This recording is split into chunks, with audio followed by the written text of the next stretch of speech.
Hey team, it's time for that staff video update. I am actually going to have a cup of coffee here with an old friend at Starbucks. His name's Tom Polker. He is somebody who has invested enormously into my life, and so I'm really excited to spend a little bit of time with him. And before I do that, yeah, check out that beautiful parking lot. Woo!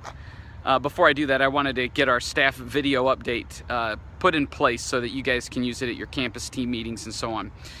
So the first thing I want to begin with is the Ask Any Question, and Eli Rankin sends this one in. He asked me the question, do you think we could do a weekend talk on the subject of racism, especially with it being such a tension-filled, apparent thing kind of creating wake in our country today? And so, Eli, that's a great suggestion, great question. Here's my personal posture on subjects like that. If I don't feel like I can stand up on the stage with authority and clarity, understanding the issue and how to address the issue, then I try to first go on a bit of a journey of my own.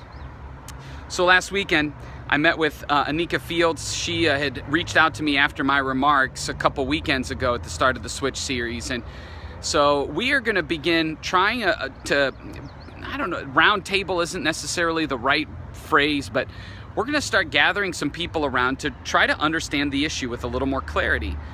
Being a white man, the issue of race is not always readily apparent to me. I am still shocked by the stories that even Jackie shared last week. And so my job is really to go on a quest to learn more, to really try to understand the issue. Otherwise, I will say things, number one, I will say things that I intend to be helpful, but end up being hurtful.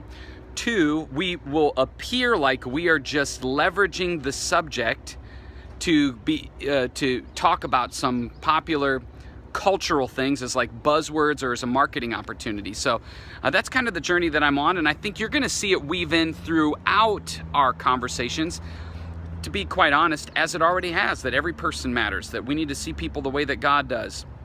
Yes, it's a very surface addressing of the issue, but that's we're going to continue that as we move forward. But great suggestion, Eli, and keep your eyes peeled and your ears open to the little things that we learn along the way, and I hope to share that with you. So I'm excited about that. I hope you had an opportunity to watch Lee last weekend. I heard great reports about how everybody just took care of him, encouraged him, and he did a great job. It was so good to hear him back on the stage and talk through a very important subject, and that's the power of the tongue. Thinking about our team and thinking about what Redemption City has gone through and some of the rumors that are out there, we have to kind of take what Lee talked about to heart. And so at the end of our video, I'm going to encourage you to read through James chapter 3 and talk about the prosperous or beneficial ways we can use our tongue, and then the damaging ways that we can. It talks about a fire and how a single spark can torch an entire countryside, and yet at the same time, the tongue is like a brittle or like a small rudder. It can provide incredible clarity and direction. And so that's going to be a fun thing for you to think about and talk about as a team. Before we do that, we are 54 people away from our goal for the Leadership Summit, which should be totally doable. So as we are just a couple weeks away, keep thinking about who you can invite.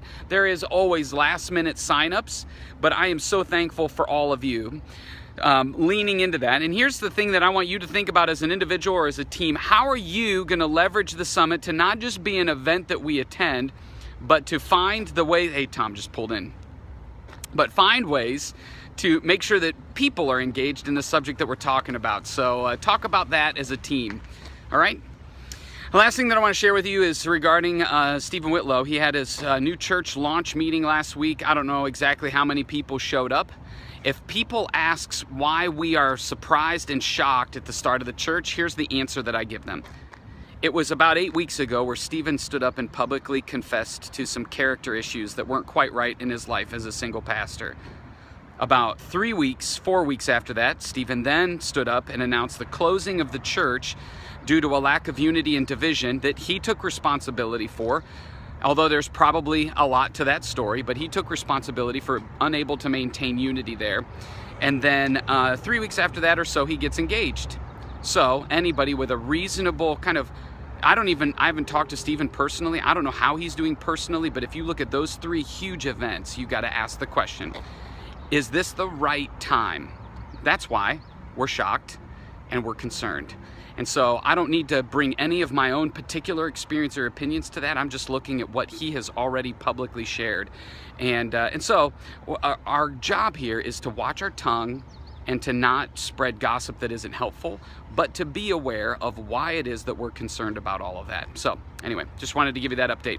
I want you to spend the rest of your meeting or time together reading through James 3 and talking about that question I discussed. And I'm gonna come on over here. This will be great. For those of you who have never met Tom Polker, here is the man, an individual who's poured so much into my life, and so I'm really excited to spend a little time with him. So have fun as a team. Thanks for hanging out with me today. Appreciate it. And we'll see you guys soon. Love you. Oh, by the way, I'll be in Honduras through the weekend. My first trip back in like 10 years. So Eric Williams is going to do a phenomenal job this weekend. You guys enjoy the rest of your week. See you later.